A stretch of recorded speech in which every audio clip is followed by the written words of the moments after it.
I want to welcome everyone to the December 23 PreVeil Partner Webinar. We just started letting folks in, so we'll give everyone a couple minutes to get into the webinar, and then we'll get started very shortly. Thanks.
All right, it's a couple minutes past the hour. I know we've got a lot to cover today, so we do want to go ahead and get started.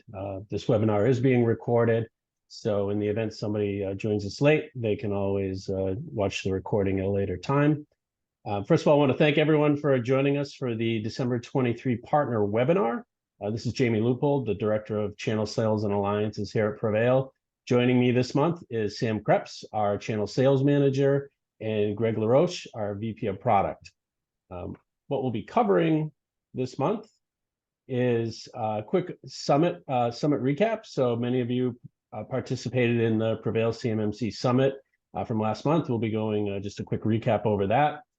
Some important compliance updates, including, of course, everyone's favorite topic, CMMC. We'll talk a little bit about the Joint Surveillance Voluntary Assessment process, some successes PreVeil's had there, and just give you an update. Greg will be going over a product update. We've got a very exciting sneak peek for PreVeil V2 today that we'll actually be showing for the first time to the public during this webinar. We'll be formally welcoming Sam to the partner team and just going over a little bit more about the ever-growing partner support team you have here at PreVeil and who you can work with when. Highlight some upcoming events, including a webinar we have with Matt Travis next week.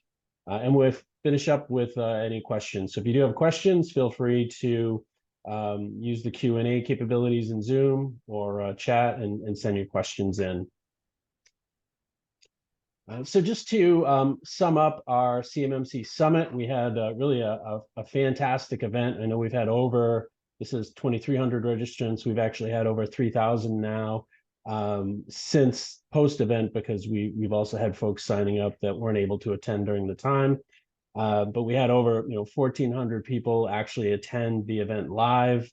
We did have 10 partners that helped sponsor, so I want to thank all the partners that did help sponsor.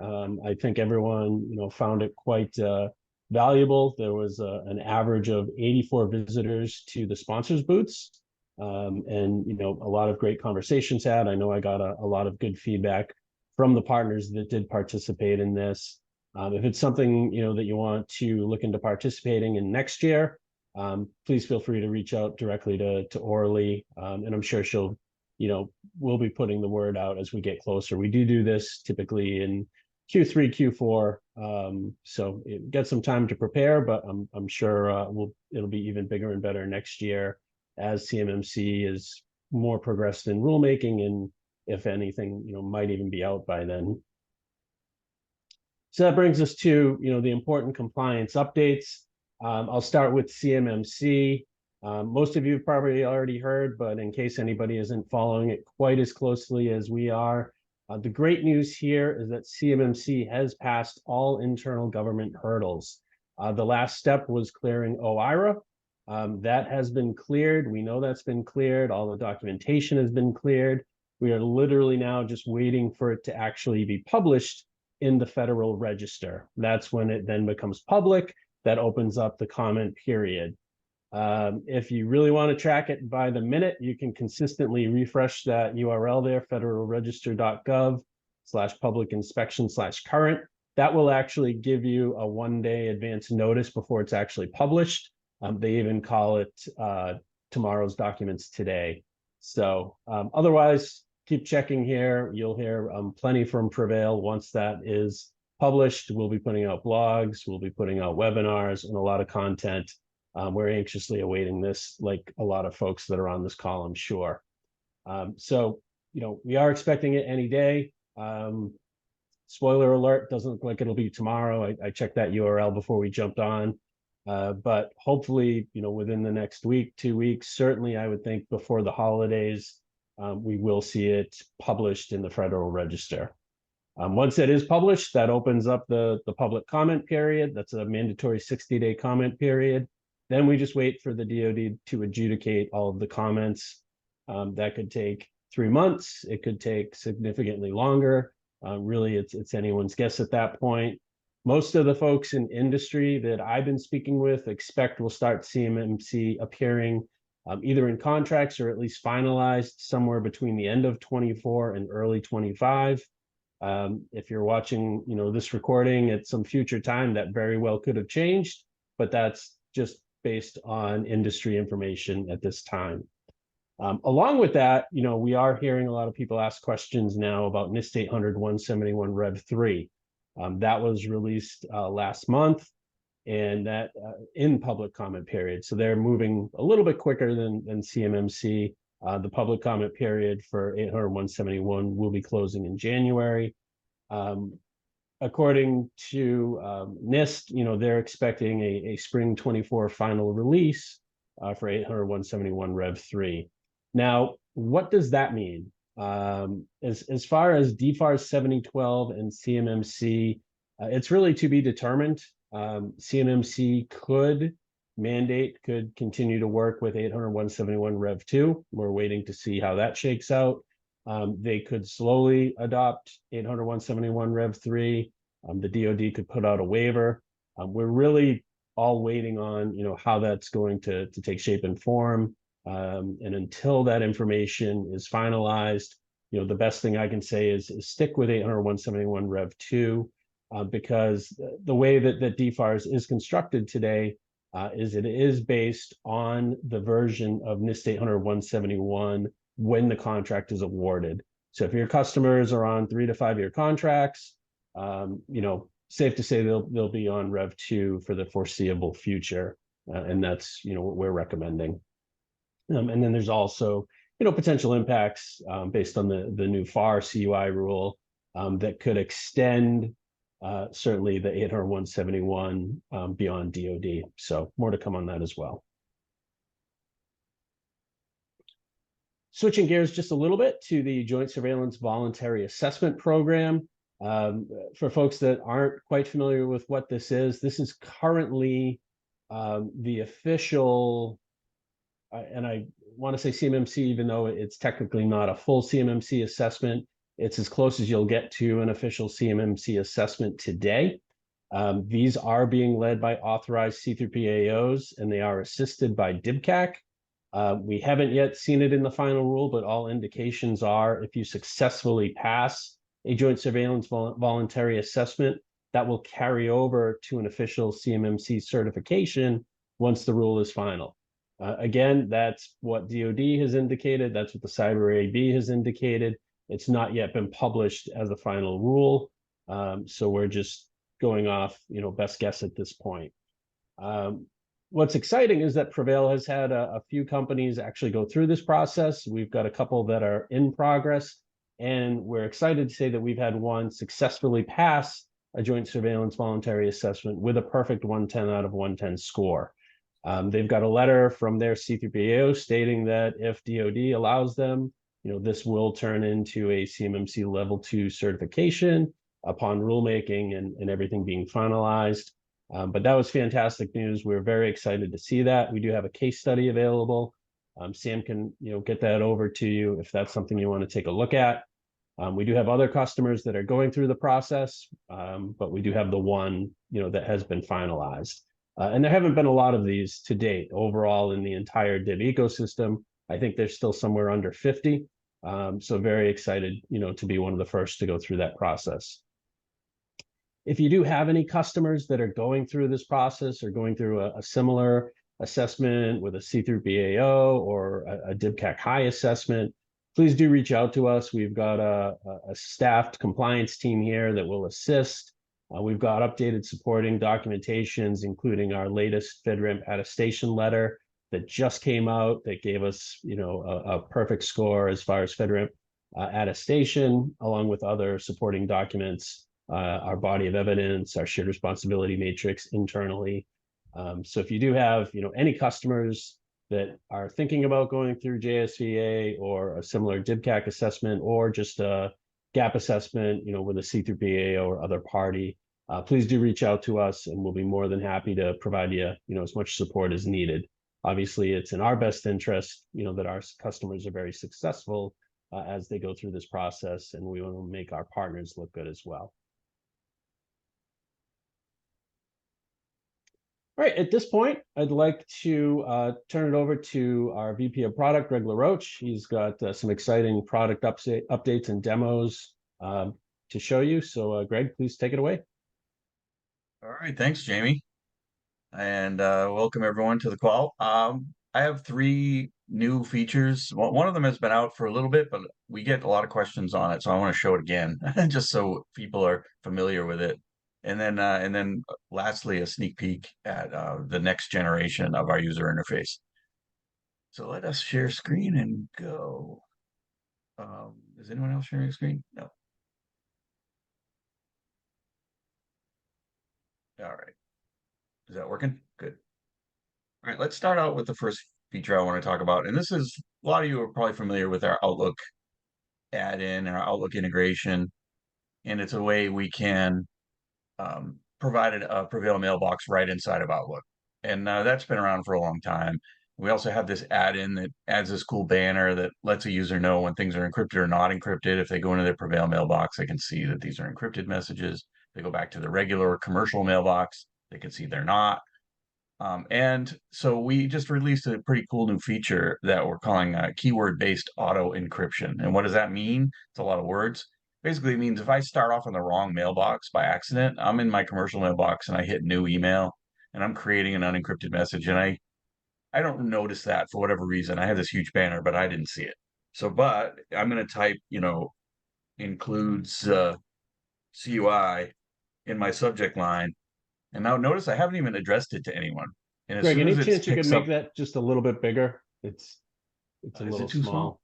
Yeah, you can adjust the size. Yeah, I may have the resolution set too high on this monitor. That could be the issue. But that's as big as I can get it right now. Okay. All right, so we'll go back at it. So basically, I didn't even pick who it was from. I just said like, contains ITAR or what have you. And as soon as that keyword is seen, it switches to encrypted mode. So now, whoever I send to is going to get an encrypted version through the PreVeil network and not through the commercial network. And that's just kind of another stopgap, just in case a user's not aware that they're in the wrong mailbox, and it just is a nice level of assurance that they can see what's going on there, and they can have a much better chance of not creating a data spillage event. So that was the first thing. It's Greg, pretty could you just talk straightforward. about the keywords that we have, and if that's Yeah, something that a customer partner can modify as needed? sure. The keywords are installed along with the add-in itself, and there's a little XML file that is installed on the target device, and that is editable. So right now there's 10 or so keywords that come preloaded, like secure, ITAR, PII, CUI, there's a whole bunch, confidential. So if any of those appear right out of the box, it's going to work. But if you want to have your own keywords added to the list, you can edit that little JSON file, and it's pretty straightforward. to edit it, and then those keywords would also be active on that device. Great, thanks. Yeah. So next, just get out of here. Next, I want to show you a feature that we call cloud-based file editing, or Cloud Edit for short. And what Cloud Edit looks like, and I will try to make this big also, is a it requires the installed client. So this is the installed PreVeil instance. This is the PreVeil drive interface, and this is a demo account that I'm showing you guys. And as you know from your familiarity with PreVeil, as you look at various folders, you can see that some of them are synced and some of them are not synced. Right over here on the right, you can see the indicator. So this particular folder is not synced locally on this device. So the content is cloud only. It has to be viewed through the PreVeil view, because if I look at Explorer and I look at this particular account, I'm in this one, I can see that that folder is not visible in my Explorer because it's not here. It's a cloud only folder. So the only place I can see it is here in the PreVeil app. And that's very useful for people that either don't have enough storage to store large amounts of data on their end user devices, or they have a compliance reason to not want copies of files on every device or every user's device that has access. And so this is a feature that when you open up a folder that's not synced, you can see its contents. And if you open up the detail page for any of those items, in this case, there's a Word document here. You notice I have a new button here called Edit. If I hit that button, a lot of things are going to happen. Now, this is an encrypted file in the PreVeil cloud, and there is no local copy. So how can I edit it? Well, when I hit this button, PreVeil is going to go fetch. Oh my goodness, I have this thing installed, and I tried it earlier today, and it worked. Demo gods be damned. But anyway, what it normally does is it fetches the file from the cloud. It decrypts it because I have access to it. I have the keys required on my device. It then edit locks the file so no one else can edit it while I'm editing it. Then it launches whatever registered editor is registered for that file type, in this case, Word. So then Word pops open with this document in focus. I do my edits, and when I close the Word session, then everything happens in reverse. The file gets unlocked for others to edit. It gets re-encrypted and synced to the PreVeil cloud, and that little local temp copy that I was working on gets removed, gets deleted. So when I'm done, I still have no synced copy of this folder on my machine, but I yet am still able to edit the contents for basically any file type that has an editor available on this device. So that's a pretty important feature for folks that you may have in your customer portfolios that are concerned about too many files synced locally, either, like I said, either for storage or compliance reasons. They don't want to do that, and they want to have a more cloud-only experience for their user. And for those folks, they wouldn't have the ability to edit those files very easily because they don't have a local copy to edit. So this feature solves that problem. So that's really what that's all about. Hopefully that's pretty straightforward, and I really wish it had worked because it would have been more fun. Okay. Last but not least, I want to show you folks the new next generation user interface for PreVeil. Now, before I launch into it, I'm going to be showing you the web or the PreVeil Express version of this user interface. And that's because that's the version that's going to be released first. So the first folks that will see the new UI are going to be PreVeil Express users or web PreVeil users, for those that use the key on their phone to log into the portal. And it's entirely new. It's been re-architected from the ground up. It is many, many times faster than the current UI. And it has a lot of new controls that are much more intuitive. And it is just remodernized from the ground up. And then the first version that comes will be this web version. And then fast following that will be the desktop version, the installed version. But you can see it has some new colors, some new controls. We're going to look at the email portion first. You can see you can hide the menu items now. That's kind of a new little widget if you want more space. Readability became an important goal for this. So you'll notice that the messages themselves take up a lot more space. There's a lot more space to read large messages, and I can even pop a message out into and look at it in a separate viewer. It's very powerful, and it's very fast. I don't know if you've noticed how fast these messages are getting fetched, but they are coming in quick because it's many times faster because the interfaces on the back end have been optimized and the framework in the browser has been rewritten. So that's pretty exciting.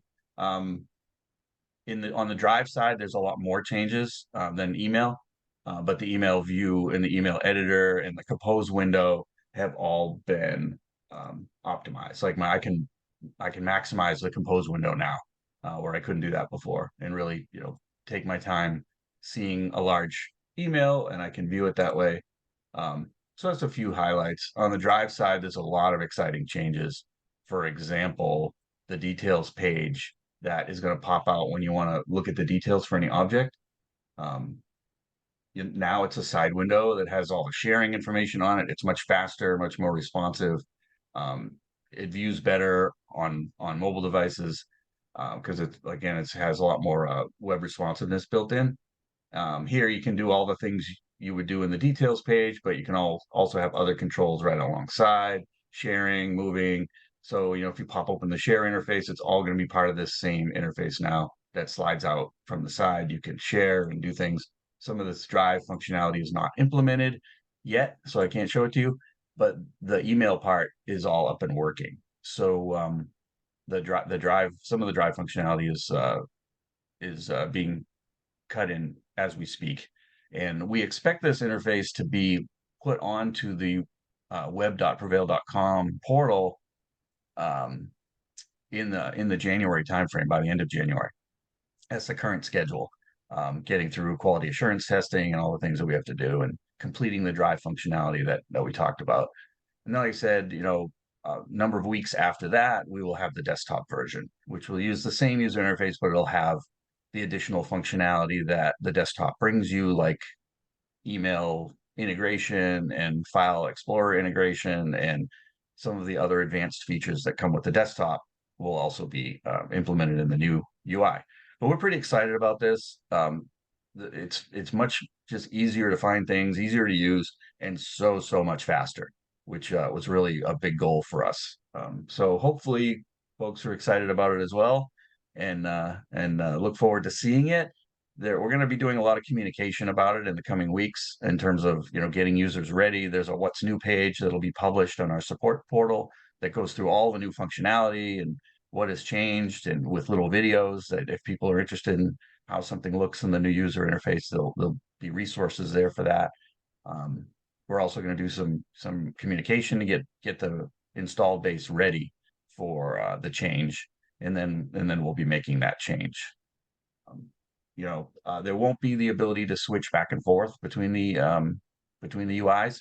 We thought about that and looked at it, and just seemed to be not worth the effort in terms of the benefit we would get out of that. So we're just going to switch it over on the day we're ready, and then as users log in, they'll see the new experience.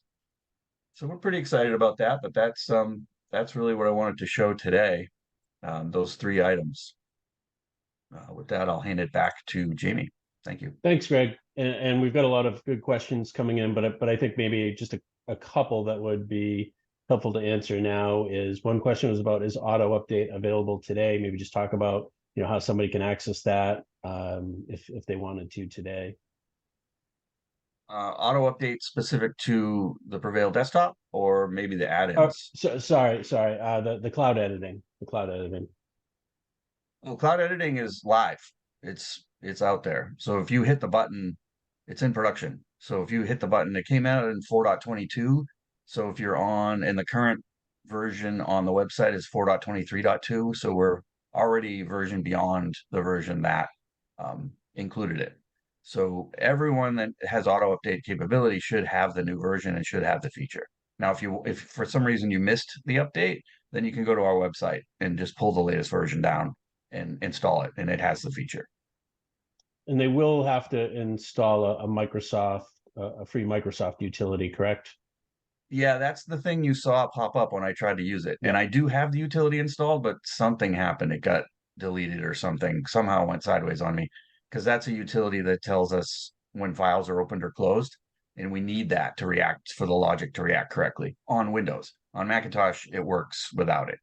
But on Windows, you need to install a Microsoft utility. It's very straightforward, and we send you a link to the page where you find it. Um, it's really, and it's a do once thing, except for me, well, I'm going to have to do it twice, but but it's supposed to be a do once operation.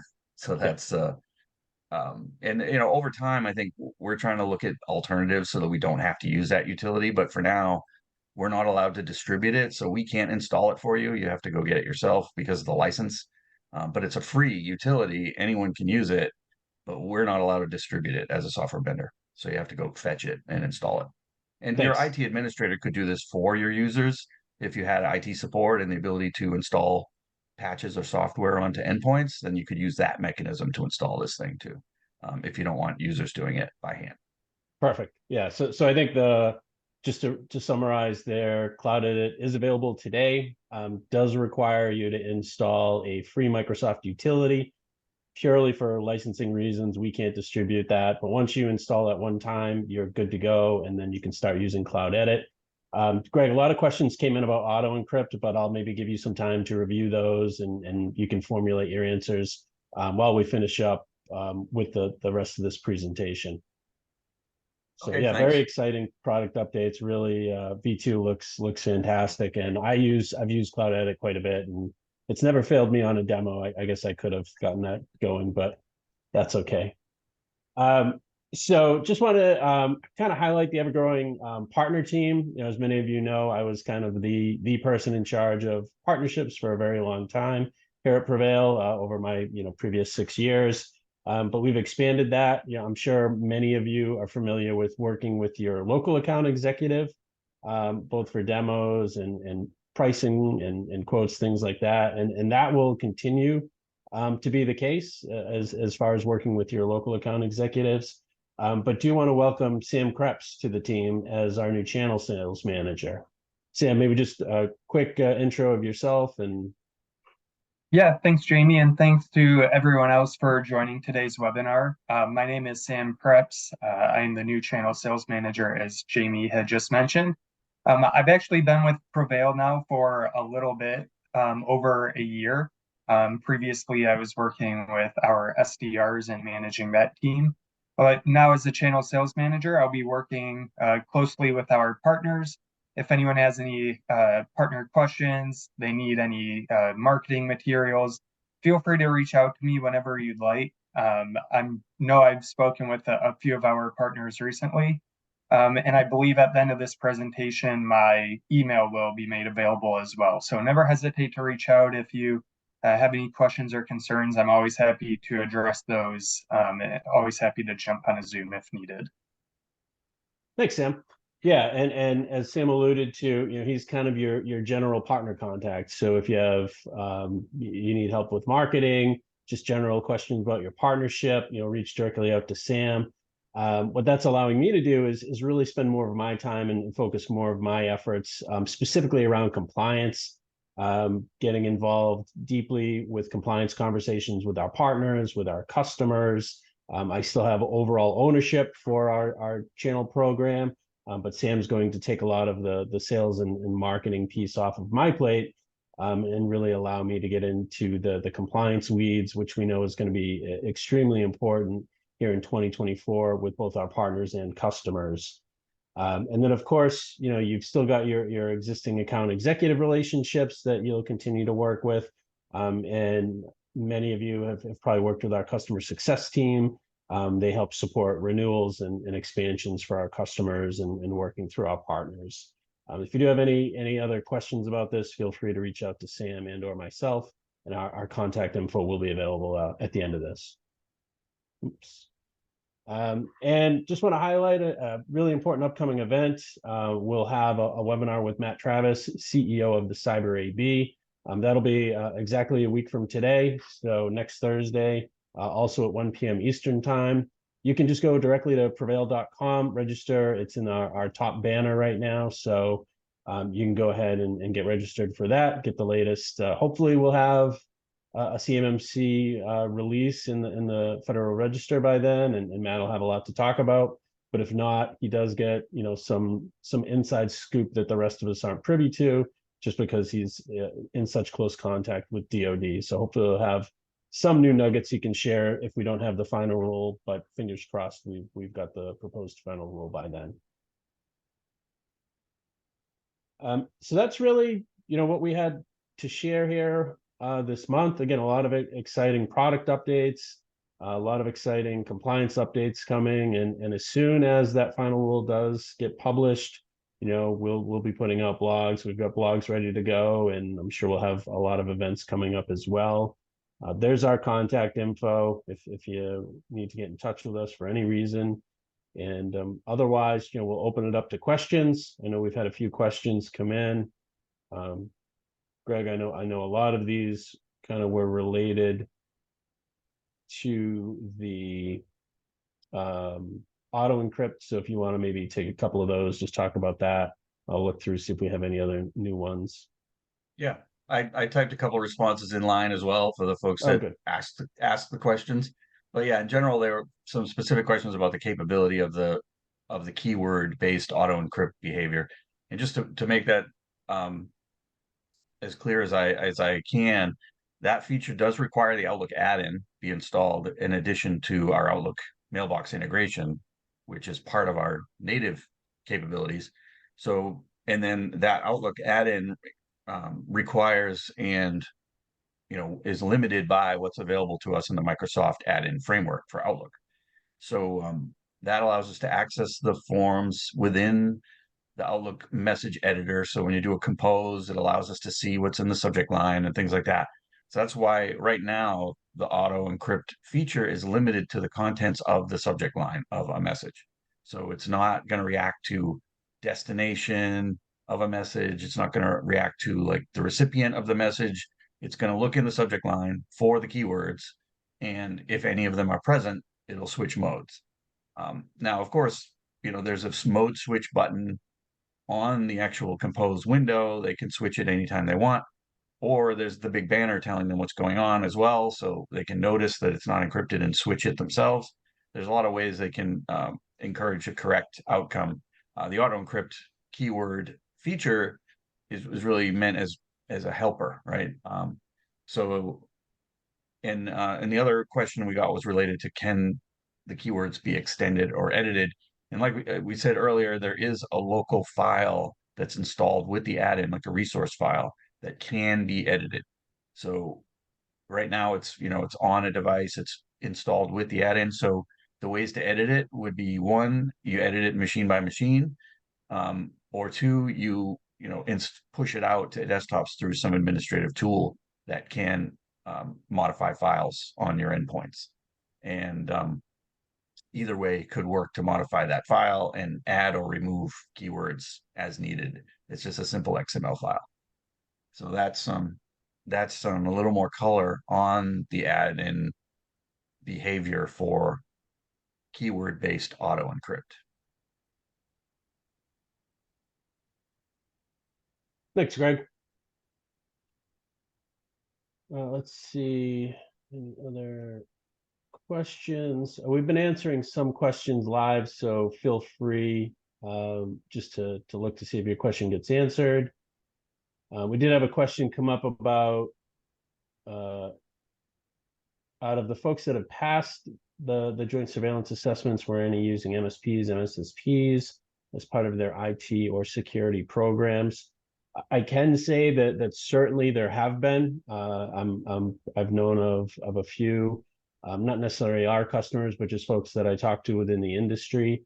I can't say to what extent those MSPs, MSSPs have they themselves, been assessed against.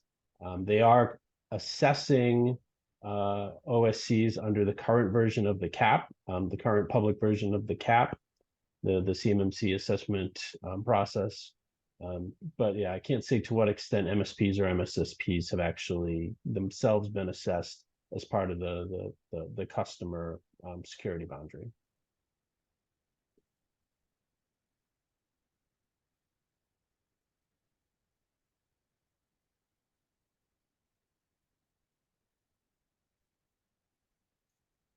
Just looking for any other questions right now. Did previously answer one. There was one question about ITAR. Is PreVeil approved for ITAR? We've been working with customers to support their ITAR efforts for quite some time. And really, we meet ITAR in a couple different ways. First and foremost, because everything within PreVeil is end-to-end encrypted and no third party has access to the keys, we meet the requirements for ITAR under the ITAR encryption carve-out, which was finalized in March of 2020. And then the second way, we meet ITAR if your customers use our Gov Edition, which virtually all of the defense contractors that I'm aware of are using our Gov Edition. You're also getting AWS GovCloud is your encrypted backend, and they ensure that only U.S. persons, can access the data center. So you're really meeting ITAR in two different ways when leveraging PreVeil.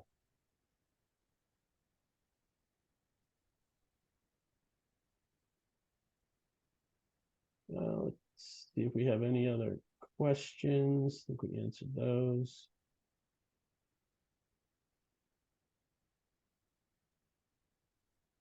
Yeah, I'm not seeing any new questions. I think we can go ahead and wrap this up. Really appreciate everyone's time. Hopefully you found this helpful. And I'm sure, within probably mid to late January or early February, depending on when we have more information, we'll certainly be holding our next partner webinar. So happy holidays, everyone. And if you have any questions, feel free to reach out to us. Otherwise, thanks from the PreVeil team.